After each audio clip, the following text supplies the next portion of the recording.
आज हम बात करने वाले हैं 20वीं सदी के सबसे बड़े टकराव की। एक ऐसी जंग की जिसने पूरी दुनिया को विनाश के कगार पर ला खड़ा किया था। जी हाँ, ये कहानी है कोल्ड वॉर की। तो इस कहानी को समझने के लिए चलिए सीधे चलते हैं इसके सबसे खतरनाक मोड़ पर। तारीख थी अक्टूबर 1962। वो पल जब दुनिया न्यूक्लियर वॉर के सबसे करीब आ गई थी। हुआ ये कि 1962 में दुनिया को एक चौंकाने वाली खबर मिली। सोवियत यूनियन ने अमेरिका के ठीक पड़ोस में मतलब क्यूबा में अपनी न्यूक्लियर मिसाइलें तैनात कर दी थीं।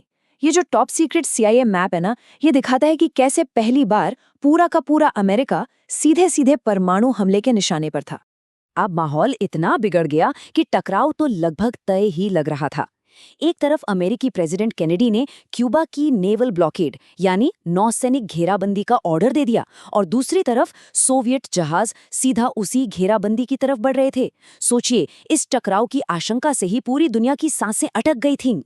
पूरी दुनिया ने अपनी सांसें थाम ली थीं और फिर अचानक सोवियत जहाज वापस मुड़ गए। परमाणु युद्ध टल गया। ये था कोल्ड वॉर का सबसे खतरनाक पल, जिसे हम क्यूबन मिसाइल क्राइसिस के नाम से जानते हैं। पर यहाँ सबसे बड़ा सवाल ये उठता है कि आखिर दुनिया इस तबाही के इतने करीब पहुंची कैसे? अच्छा, तो इस संकट की जड़ तक पहुंचने के लिए हमें थोड़ा सा पीछे जाना होगा और समझना होगा कि ये कोल्ड वॉर आखिर था क्या। इसे ऐसे समझ सकते हैं, दो विजेता और उनकी दो बिल्कुल अलग दुनियाएं।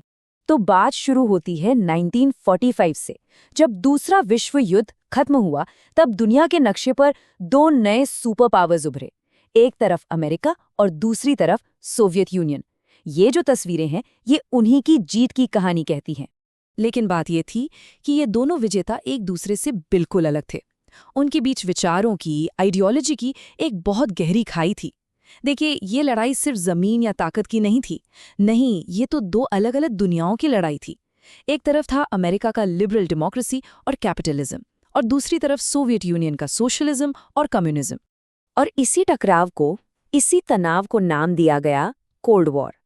ये अमेरिका और सोवियत यूनियन के बीच कंपटीशन, टेंशन और छोटे-मोटे टकरावों का एक लंबा दौर था। पर सबसे मजेदार बात जानते हैं क्या है? ये दुश्मनी कभी भी इन दोनों सुपर पावर्स के बीच एक सीधी यानी हॉट वॉर में नहीं बदली। तो फिर सवाल उठता है कि भाई, अगर दुश्मनी इतनी ही गहरी थी तो ये कोल्ड क्यों रही? ये एक असली लड़ाई में क्यों नहीं बदल गई? इसका जवाब छिपा है न्यूक्लियर वेपन्स यानी परमाणु हथियारों के साए में।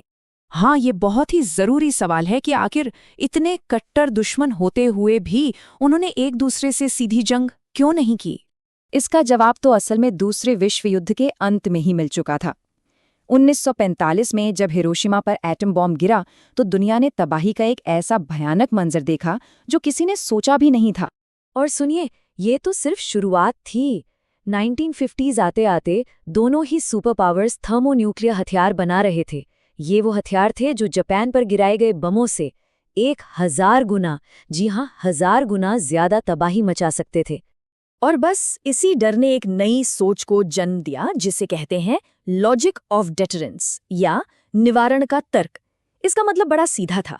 अगर मुझे पता है कि तुम्हारे पास मुझे पूरी तरह तबाह करने की ताकत है और तुम्हें पता है कि मेरे पास भी वही ताकत है, तो हम दोनों में से कोई भी लड़ाई शुरू करने की हिम्मत नहीं करेगा। और बस इसी एक डर ने इस जंग को कोल्ड बनाए रखा। तो इस न्यूक्लियर डर और दो सुपर पावर्स की दुश्मनी का नतीजा क्या हुआ? नतीजा ये हुआ कि पूरी दुनिया दो खेमों में, दो टीमों में बंट गई। अब हर देश के सामने एक ही सवाल था, वो किसकी तरफ है? ये बंटवारा सबसे पहले और सबसे साफ दिखा यूरोप में। इस मैप पर एक नजर डालिए। वेस्टर्न यूरोप के देश अमेरिका के साथ आ गए और ईस्टर्न यूरोप के देश सोवियत यूनियन के पाले में चले गए, और यहीं से जन्म हुआ वेस्टर्न और ईस्टर्न ब्लॉक का। और फिर इस बंटवारे पर पक्की मोहर लगा दी मिलिट्री अलायंसेज ने। 1949 में अमेरिका और उसके साथियों ने मिलकर बनाया नेटो। तो इसके जवाब में 1955 में सोवियत यूनियन और उसके साथियों ने बना लिया वॉर्सो पैक्ट। अब रूल सिंपल था, मेरे किसी एक दोस्त पर हमला मतलब मुझ पर हमला। और देखते ही देखते ये बंटवारा सिर्फ यूरोप तक सीमित नहीं रहा, बल्कि पूरी दुनिया में फैल गया। इस वर्ल्ड मैप को देखिए, ये दिखाता है कि दुनिया कैसे 3 हिस्सों में बंट गई थी। फर्स्ट वर्ल्ड यानी अमेरिका और उसके साथी देश, सेकेंड वर्ल्ड यानी सोवियत यूनियन और उसके साथी, और थर्ड वर्ल्ड ये वो देश थे जो अभी किसी भी तरफ नहीं थे। पर क्या हर देश इन दो टीमों में से किसी एक का हिस्सा बनना चाहता था? बिल्कुल नहीं। बहुत से देशों ने एक तीसरा ही रास्ता चुना, और वो रास्ता था नॉन अलाइंड मूवमेंट यानी गुट निरपेक्ष आंदोलन। जरा सोचिए, उस वक्त दुनिया के कई देश अभी अभी कॉलोनियल रूल से यानी गुलामी से आजाद हुए थे। उन्हें एक डर सता रहा था कि अगर वो किसी भी सुपर पावर के गुट में शामिल हो गए तो कहीं अपनी ये नई नई मिली आज़ादी फिर से न खो दें। तो इसी मुश्किल का, इसी दुविधा का हल बनकर सामने आया नॉन अलाइंड मूवमेंट यानी नैम। ये उन देशों का एक इंटरनेशनल ऑर्गेनाइजेशन था जिन्होंने फैसला किया कि भाई हम न तो अमेरिका के साथ हैं और न ही सोवियत यूनियन के खिलाफ, हम अपना अलग रहेंगे। ये सुपर पावर की लड़ाई से बाहर निकलने का एक तीसरा रास्ता था। तो कोल्ड वॉर की कहानी सिर्फ दो सुपर पावर्स के टकराव और न्यूक्लियर वॉर के डर की कहानी नहीं है। ये उन देशों की भी कहानी है जिन्होंने अपना एक अलग, आज़ाद रास्ता बनाने की हिम्मत की। और आखिर में ये कहानी हमारे सामने आज भी एक बहुत बड़ा सवाल छोड़ जाती है कि आज की इस दिग्गजों की दुनिया में क्या कोई देश सच में अकेला